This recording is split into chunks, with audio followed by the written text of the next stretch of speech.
prends pour la tonne. Chers amis, Tiens sur le fer que ça te frappe. je vous remercie de l'opportunité que vous m'accordez pour prendre part à ces échanges sur le bien fondé de la crypto-monnaie TBC9 qui révolutionne déjà l'économie mondiale à travers l'économie numérique et le parallèle où on peut un peu étudier le fonctionnement de la monnaie ou de la politique monétaire qui est devenu un souci majeur pour le développement de notre continent, beaucoup plus précisément l'Afrique. Les politiques monétaires sont désormais toutes guidées par l'objectif de stabilité monétaire. Or, tout le monde s'accorde sur l'existence d'une masse de liquidités abondante, voire excessive, résultant notamment de l'accumulation de réserves de change par des banques centrales des grands pays exportateurs, au premier rang desquels la Chine. Si vous scrutez l'actualité des investissements en Afrique ces dernières années, vous allez vous rendre compte que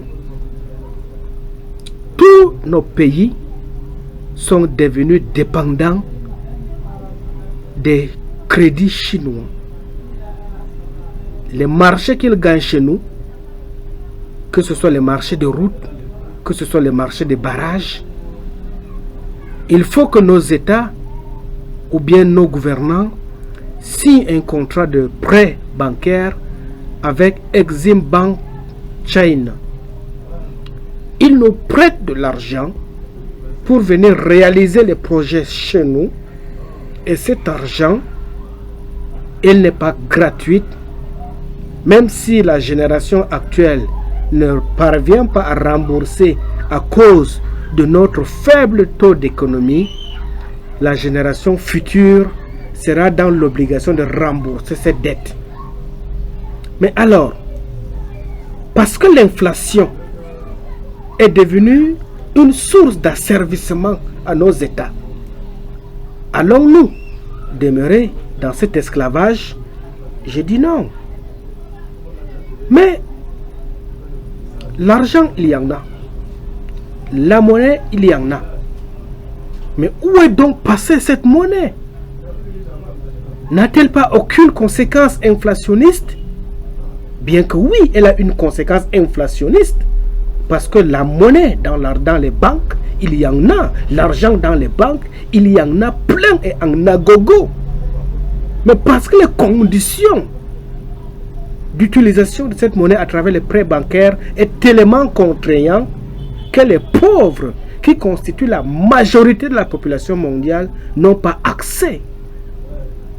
On a donc de bonnes raisons de penser que seule une crypto-monnaie comme TBC9 peut apporter la solution à l'économie mondiale et assainir la paix sociale à ceux des actifs financiers. Parce que si les actifs financiers, à travers les monnaies classiques, ne peuvent pas nous permettre de résoudre nos problèmes de développement de proximité, à quoi bon de demeurer esclaves de quelque chose qui nous tient par les narines au point de nous dicter les directives et les directions dont nous ne sommes pas obligés d'y aller, mais par contrainte, nous nous retrouvons dans la volonté de nous plier. Sur cette base-là, nous demeurerons ainsi esclaves pendant longtemps. Nos grands-parents, nos aïeux ont connu l'esclavage. À l'époque de l'indépendance, on croyait que c'était déjà la fin de l'esclavage et qu'on devait au moins bâtir notre prospérité, sur l'autonomie à cause de l'indépendance.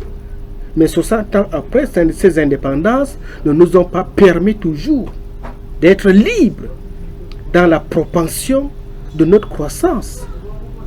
Il a fallu que l'Internet arrive. Il a fallu qu'à travers Internet, donc, nous découvrons les enjeux multiformes des crypto-monnaies qui sont en train d'aider les pays d'Asie qui sont aussi en train de vivre les moments difficiles comme chez nous en Afrique. Eux, au moins, les pays comme les Philippines ont adopté les crypto-monnaies comme moyen alternatif dans l'économie nationale.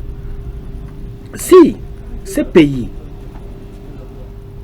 ont adopté les crypto-monnaies comme alternative à l'économie nationale, pourquoi nous aussi, en Afrique francophone, nous ne pouvons pas adopter cette crypto-monnaie, surtout TBC9, qui a une valeur élevée que les autres crypto-monnaies, comme valeur alternative à l'économie nationale? C'est pourquoi j'invite les pouvoirs publics qui ont déjà amorcé le processus de l'économie numérique dans le plan de développement national. Je parle à mes dirigeants camerounais qui, depuis quelques 2-3 ans déjà, sont en train de faire l'effort de reconnaître l'économie numérique comme un processus de développement.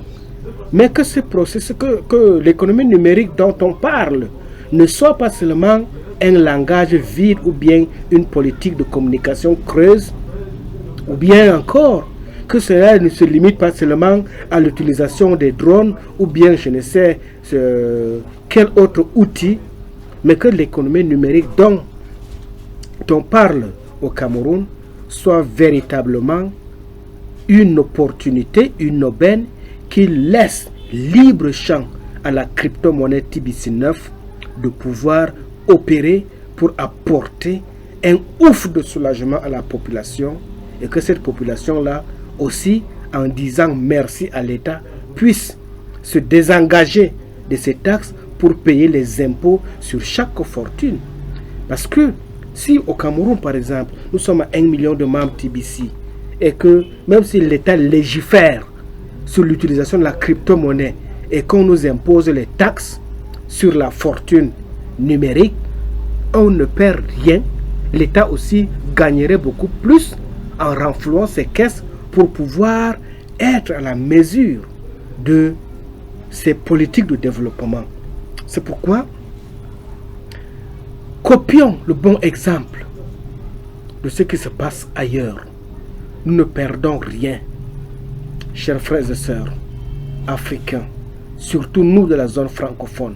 Nous avons besoin de légiférer dans nos États les crypto-monnaies comme TBC9 afin que les membres communautaires de cette crypto puissent donner aussi leur apport dans le développement de nos institutions.